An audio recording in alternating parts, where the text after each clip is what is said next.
Hi guys, I wanted to show you my gorgeous pansies. I planted these last fall. They were Lowe's clearance pansies and it was toward the end of the season, so they had no blooms left and I did not know what color it was. So these gorgeous blooms are a surprise. And I am a big believer that white blooms are just as pretty as colorful blooms. These have such pretty details on them. They have the bright yellow center and the beautiful purple lines, but they are just spectacular. And I am so pleased with this spring surprise. Obviously they overwintered well in this container. And pansies are tough. They'll do that. You can plant them in the fall and they'll bounce right back in the spring and you'll have a glorious display once the weather warms up a little bit. But I came out in the backyard to plant a sprouted onion, and anytime I see a sprouted onion in my produce drawer, I just go ahead and pop it in the ground. And they make the most lovely flowers. I don't know if I'll get more onions out of it, but I'm planting it because the flowers are so pretty. And you can also get some onion seed when you do that. And I'm headed to the compost area, but I'm thinking I'm going to do a compost in place in a couple of my bins because brassica, these are Brussels sprout trimmings, but brassica or cabbage or collards are some of the best things you can add to your soil or your compost. The worms just love it. So I'm going to go ahead and add that into a couple of my bins. And the red vein sorrel that I planted, I guess it was last year, is just glorious. It might be 2 years old now, but this is a perennial green. And it is delicious also with eggs. But you can make sorrel soup and do all kinds of things, throw them into salads. And they're growing all along here. They came back beautifully. They're a hardy perennial. But look at the veins on there. I just think they're exquisite plants.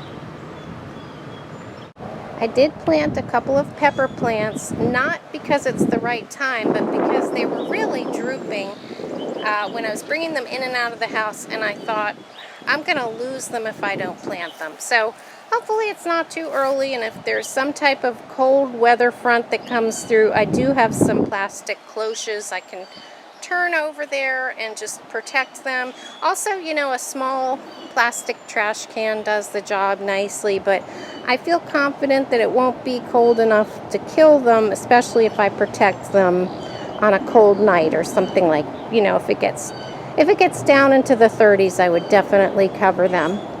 And I did end up planting 2 tomatoes, again, too early, but they were looking so poorly in their pots. I thought it's now or never, and I can cover those as well. This is one that I grew from seed. I believe it's a beefsteak.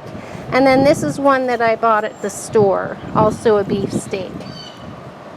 So I just have the 2 tomatoes planted, just so I don't lose them.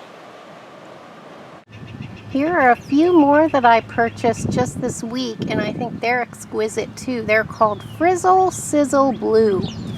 Aren't those gorgeous, guys? I think those are just a gorgeous addition to the garden. I'm a fan of blues and purples.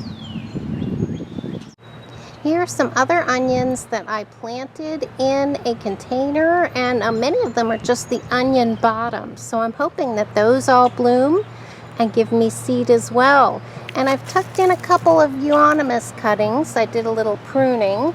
So hopefully after the onions are done, the euonymus will root in nicely there, or maybe at the same time. But I thought it was a pretty combination of greens and yellows. And I wanted to also show you over here how well my little baby Japanese maples are. I purchased these on eBay. They're blowing in the wind, but that's okay. They'll just be strengthened. The trunk will respond and become a stronger trunk while they blow in the wind. But look how wonderful they came back. So I am excited about that. I did just repot those in their own pots. except for the two in the back. I didn't have quite enough pots and they were a little bit smaller. But look at how well they're responding to their transplant and a few days of warm weather. Aren't they beautiful, guys? So I'm going to keep them potted for a couple of years. I'm going to set them on the soil so if they need more nutrients, the roots can go down into the soil through the holes. But I just think it's best to kind of nurture them for the first year or two. And then once they're established, I can put them into the landscape. Here's a few onion bottoms I planted, and if you can see, they're starting to sprout. And once those sprout a little taller, I'm going to be covering that with dirt, just so the green part that grows out of it is coming up. But that is so easy to do, guys. When you're cooking your dinner, just save those onion bottoms, pop them in a pot, and you'll end up with some beautiful flowers. The tulips are looking a little taller and prettier since I showed them to you last week, and as you can see, everything continues to grow in the rustic garden bed. Like I said, it just takes a couple of warm days and everything just explodes into growth. So I'm so happy to see this looking so well. And this one is a beauty. Look at that one. So pretty, a very pretty type. But where I wanted to put this compost was back here in these bins. I had used some of my homemade compost in here and it really dropped down. So these are just some liriope cuttings, and I think I'm just going to spread these out underneath and let the worms work on that. And hopefully by the time I want to plant it, it'll be partially broken down. Not sure I had a chance to show you my little pollinator houses. This is for solitary bees to come and lay their eggs, and the larvae develop in there. Hopefully I've done the right size holes, but this was a very easy project, guys. I just put some Quickcrete, that's the fast setting concrete. I mixed it up and I just put it into a box. And I spent about 10 minutes putting the holes in while it was setting. And you kind of have to monitor that. But it was easy enough to do, and I had 2 different size boxes. And I'm hoping they're the right size holes and the pollinators will make use of it to have their offspring. But I believe in really inviting the bees to the garden.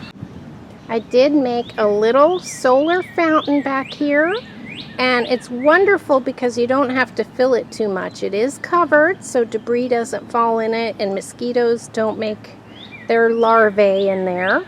But it is a solar pump inside of a bucket, and I went ahead and just spray painted a design on there.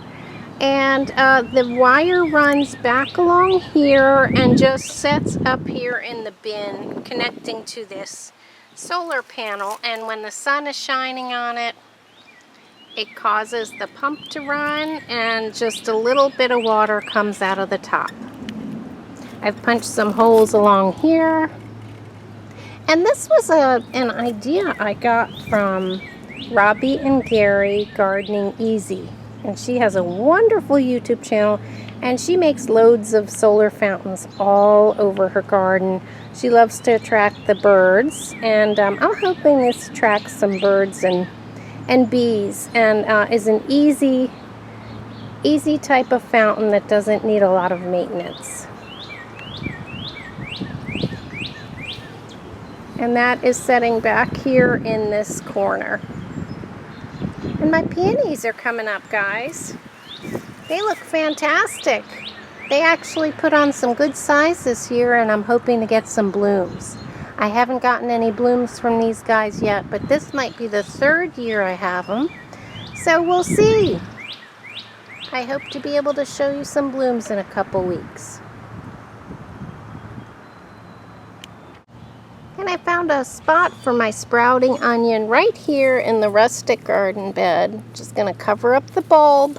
They don't have to be planted too deeply, but I think that They appreciate having the bulb covered. So that's going to grow up and become a nice flower. And another reason why I like to scatter onions and garlic as well is it deters things from coming through here and grazing.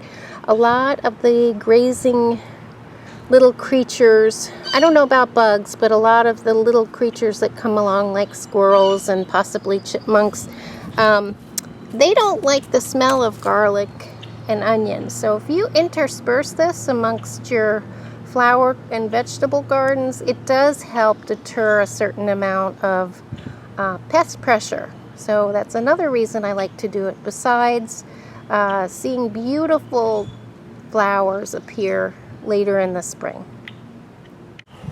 I did want to show you my bee bath. This is just a shallow pan with lots of different rocks, all different sizes, and it is safe for them to come and drink because even if they end up in the water, they can easily crawl out.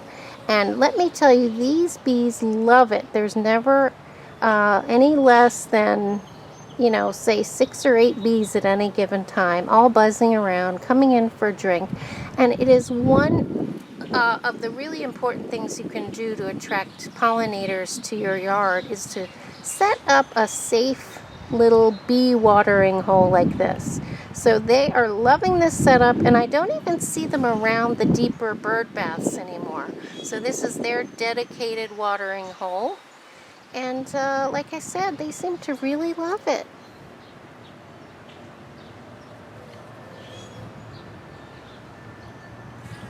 I have some more red vein sorrel springing up, looking gorgeous along my path.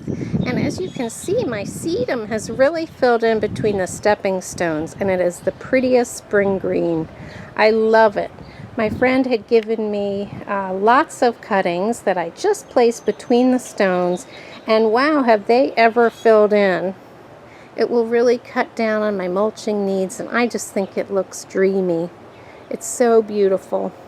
And I do have an arugula that sprouted from a seed that must have dropped last year. This is an arugula plant. And there we go. It's flowering, which is nice because that's a nice early bloom for the early nectar for the bees. And then just looking back here, I did put out my fireplace screen. And it's looking pretty back there, making it look more decorative. And I have some dazzling blue kale seedlings planted around that. I thought that that's a partially shaded area and might be good. Make the kale last longer. And then all the daffodils in the triangle garden are kind of going over. And I have some type of flowers, maybe mums, that I bought from the grocery store, and I ended up popping them in the ground. But I think they're so pretty, and I hope they take root and maybe even bloom again in the fall. We'll have to see. And all my salvias are coming up. And look at how well my hardy kiwi is doing. It has gone all the way across my deck and wrapped around, down around the poles there. It's pretty amazing. And I'm just going to finish here by showing you these gorgeous multi-headed daffodils. And they're so beautiful. I've been enjoying my daffodils for at least 4 weeks now, and it's really important to have early, middle, and late bloomers. And these are some of the last daffodils that bloom, and I think they're so gorgeous. I love that little orange cup in the middle. But thanks so much for joining me in my garden, guys, and I hope you're having fun in your garden now that the weather's starting to warm up. I'll see you next time.